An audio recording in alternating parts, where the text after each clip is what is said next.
10 millions d'habitants. Donc, il n'y avait que 2 centres de radiothérapie, avec un au CPMC et le deuxième à Oran. À Constantine, il y avait 200 kV qui traitaient les tumeurs cutanées. Et cette insuffisance, c'est-à-dire due initialement au contexte épidémiologique et au choix stratégique de politique de santé en santé publique, a perduré une trentaine d'années jusqu'à l'ouverture d'autres centres. Il y a en 1987 l'ouverture de l'hôpital l'HCA, c'est-à-dire l'hôpital central de l'armée, avec un cobalt et un accélérateur. En 89-90, il y avait l'ouverture du CHU de Constantine et celui de Blida avec un cobalt et 2 cobalt et un accélérateur chacun. Et en 1998, accélérateur, donc plus, c'est-à-dire de 10 ans, avec la mutation rapide du paysage épidémiologique, a alors révélé que le nombre d'appareils était insuffisant et a donc généré une véritable crise de l'offre de soins en radiothérapie et accès difficile en radiothérapie et le nombre de malades qui ne cesse d'augmenter. À l'époque, pour 38 millions d'habitants, il n'y avait que 7 accélérateurs. Donc, impossible de faire rentrer tous les malades pour les traitements en radiothérapie et les rendez-vous étaient de 12 à 24 mois. Panne fréquente, temps d'exposition de cobalt à l'époque, très lent, sonnette d'alarme au niveau du ministère de la Santé et l'État a décidé le renouvellement des machines de traitement. Pratique quotidienne, donc surtout à cette époque-là, on a commencé l'hypofractionnement surtout de 2000 à 2012 à Constantine et certains centres en Algérie, surtout pour le cancer du sein. En 2010-2011, l'Algérie aussi a connu un déficit énorme en machines de traitement et particulièrement à l'Est algérien. Un seul centre pour presque 16 millions d'habitants. Donc, ça, c'est pour Constantine en Algérie. Jusqu'à une date récente, les différents services de radiothérapie fonctionnaient avec des technologies simples, telles que le cobalt et accélérateur de première génération, et des techniques maîtrisées. Donc, et ces dernières années ont vu donc l'acquisition de nouveaux équipements de haute technologie, tels que l'accélérateur multilame, scanner 3D réseau, et ce passage de l'utilisation d'équipements de technologie simple et maîtrisée à une technologie complexe, imposant des nouvelles techniques et pratiques nécessitant une formation de ces techniques. Soit le passage, c'est-à-dire du 2D à la 3D ou à l'IMFT. Par exemple, nous, à Constantine, ici, il n'y avait pas, c'est-à-dire il y a un accélérateur, mais il n'y avait pas d'option. Et pour faire la radiothérapie, par exemple, de le cavon, les physiciens vraiment ont fait des efforts et ils étaient obligés de faire 7 à 9 faisceaux pour éviter les organes à risque. Autre projet centre 2008, CAC d'Oran, installation, un accélérateur 2009, accord pour Wogla, installation, un cobalt et 2011, un accélérateur 18 MB, 2009 aussi, un accélérateur CPMC 3D, 2011-2013, CHU, décision de renouvellement des machines parce qu'ils ont plus de 10 ans. Un scanner dédié pour la radiothérapie. Donc, mais l'enveloppe a été vraiment très insuffisante et c'est pour cette raison qu'on ne pouvait pas faire, c'est-à-dire de l'IMRT et tous. Ils ont acheté un accélérateur sans option, juste 3D seulement. On faisait que la radiothérapie conformationnelle. 2016, il y avait un accélérateur Capora. 2014-2015, il y a eu l'ouverture des centres CETIF à Naba, Betna, avec 9 accélérateurs, mais problème de lenteur administrative, lenteur de réalisation des projets et mauvaise gestion. 2017, centre de Sidi Ben Abbas, Tlemcen, 6 accélérateurs. 2018, centre de Tizi avec 3 accélérateurs. Et 2019, centre d'Edouard Adrar et Bichab. Ça, ce diapo, c'est pour montrer, par exemple, pour faire un renouvellement de 2008 à 2013-2014, il faut 6 ans. Il fallait 6 ans pour faire un renouvellement des accélérateurs. Donc, lenteur administrative et mauvaise gestion.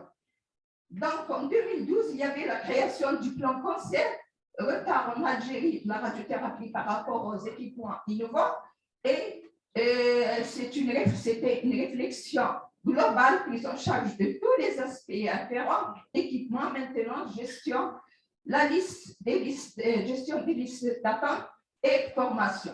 Amélioration de ces situations de crise sont venues par la mise en œuvre efficiente d'une organisation mieux planifiée, notamment dans le cadre du plan cancer de 2012. En Algérie, le problème de radiothérapie a été posé sous forme de crise, non pas en raison de manque d'équipement, mais également en raison de manque de stratégie globale. Et l'Algérie, ainsi, a réalisé plus ou moins une grande avancée et de gros investissements, aussi bien publics que privés, dans le domaine de la radiothérapie, d'où l'ouverture, comme je vous ai montré, plusieurs centres équipés d'appareils de haute précision. Donc, et ce passage de l'utilisation d'équipes de technologie simple à maîtriser une technologie complexe imposant de nouvelles techniques et de nouvelles pratiques, il s'est attelé également à émettre des recommandations réalisables pour atteindre des objectifs fixés par le plan cancer de 2015-2019. Pour la radiothérapie, 2015-2019, il y avait le plan cancer, donc c'est focalisé sur une nouvelle vision stratégique centrée sur le malade comme objectif principal de diminuer la mortalité et la morbidité. Et ils ont installé un comité de pilotage et de suivi qui a été créé suite à la tenue des conseils des ministres le 24 mai 2015. Et ce comité, composé de représentants des départements ministériels, institutions, représentants de sociétés savantes, associations de malades et secteur privé. Donc, ce comité, ce plan cancer 2015-2019 a été institutionnalisé, doté d'un comité de pilotage et de suivi pour assurer la supervision. Voilà les axes, surtout axe stratégique 4, redynamiser le traitement avec surtout l'amélioration de la performance du service de radiothérapie, renforcer les délais de rendez-vous en radiothérapie, améliorer donc la qualité de sécurité de soins en radiothérapie et renforcement de la formation. Axe stratégie 7, renforcer la formation et la recherche sur les cancers. Projet en construction et 4, et réception des 4, l'Algérie, donc elle a réalisé une grande avancée, aussi bien dans le public que le privé, 16 au public et 6 au privé équipés d'appareils de haute technologie. En 2020, le nombre d'appareils de radiothérapie est de l'ordre de 50, 38 au public et 12 au privé. Donc, pour le privé, il y a un centre à Blida, 2 centres à Alger, un à Tizi Ouzou, un Oran et un Constantine. Donc, au public, gros retard à répétition avec des rallonges budgétaires assez lourds et successifs, lenteur administrative et mauvaise gestion. Problèmes rencontrés, ressources humaines, Donc, départ des anciens physiciens médicaux vers le privé en 2014, recrutement de nouveaux jeunes physiciens, mais qui n'ont pas d'expérience, formation juste avec le fournisseur ou par leurs collègues.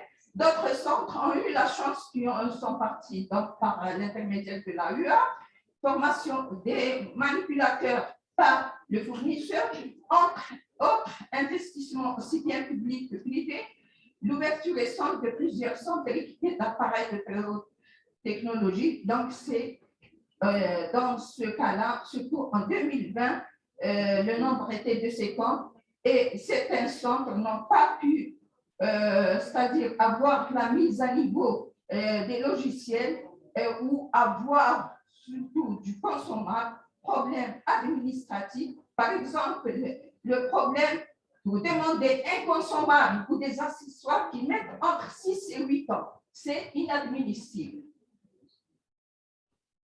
Voilà les. Je vous ai montré, je vous montre, c'est-à-dire ces deux diapos. Ça, c'est le privé avec ces 12 accélérateurs. Et là, c'est le public. Le public, ce qu'on remarque, c'est par exemple, il y a des villes où c'est-à-dire le nombre d'habitants ne dépasse pas les 300 000 habitants et qui ont 3 accélérateurs. Donc, même s'ils sont fonctionnels, 2 marchent et 1 qui ne marche pas. Si on prend par exemple les grandes villes, Alger, Blida, Constantine, Oran, Sétif, Batna, donc, et Tizi Ouzou, chacun a 3 seulement accélérateurs et le plus souvent sont comptables. Donc, il y a une inégalité dans la répartition de ces machines de traitement. Pour le renouvellement, on a constaté qu'il n'y a pas de planification.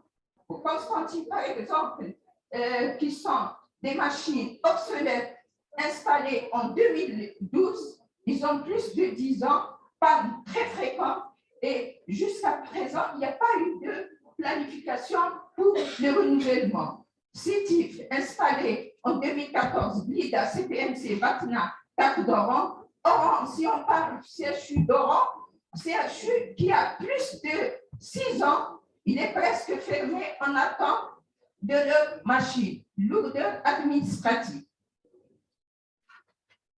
Les difficultés rencontrées aussi, c'est lors de la pandémie COVID-19, avec cette crise, difficulté de passage de certains centres de la 3D à l'IMLT par manque d'équipement et aussi par la formation. Faire de garantie de certains accélérateurs, maintenance difficile dans certains centres, ralentissement, lourdeur administrative et mauvaise gestion pour l'achat d'autres accélérateurs pendant cette période de pandémie, d'où l'intérêt on a fait de l'hypofractionnement au CHU d'Oran ainsi que d'autres centres ont fait aussi de l'hypofractionnement. En 2022, dernier problème qui est très épineux, c'est l'arrêt presque de 16 machines, problème de février 2022 au 11-11-22. Donc, problème de panne et maintenance, d'où l'accès très difficile en radiothérapie. Heureusement que ce problème, le 11 novembre, a été plus ou moins levé, mais nos machines sont obsolètes et la majorité ont plus de 8 ans. Donc, problème de maintenance et pièces de rechange. Urgence de renouvellement de ces accélérateurs.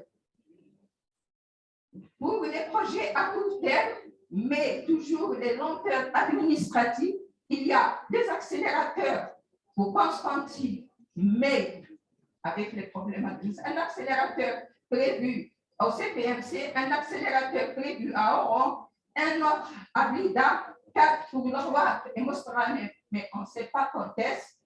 En 2023, des accélérateurs Alger Donc, un à Blimsous et l'autre à Riba, mais toujours les lenteurs administratives des marchés. Problème aussi du consommable et mise à niveau de l'upgrade à Constantine à cause de ces lenteurs administratives. Plus de 6 ans, on n'arrive pas à acquérir ce matériel. Selon l'OMS, il faut au minimum 2 à 4 accélérateurs par million d'habitants. Nous, en Algérie, donc en 2018, il y avait 44 000 nouveaux cas. Et je pense hier, ils ont fait une réunion au ministère et il y avait, en 2019, il y avait 47 000 nouveaux cas. Donc, pour l'Algérie, il faut au moins entre 90 et 180 accélérateurs fonctionnels, mais pas en pas. Actuellement, nous au privé, et il faut prévoir aussi la plurithérapie qui n'existe pas dans tous les centres. En conclusion, l'Algérie a ainsi réalisé une grande avancée et de gros investissements, aussi bien publics que privés, dans le domaine de la radiothérapie, mais ouverture récente de plusieurs centres équipés d'appareils de haute technologie nécessitant l'acquisition du consommable, formation et maintenance, avec la crise sanitaire. Donc, arrêt de la formation pour certains centres, pas de stage de courte durée, pas de passage aux techniques innovantes, fin de garantie d'accélérateur dans certains centres, maintenance très difficile dans certains centres, ralentissement et lourdeur administrative pour l'achat d'autres accélérateurs et acquisition régulière du consommable et accessoires ainsi que la mise à niveau. Urgence, c'est le renouvellement des accélérateurs qui ont plus de 10 ans. Il est connecté. Partage des Merci.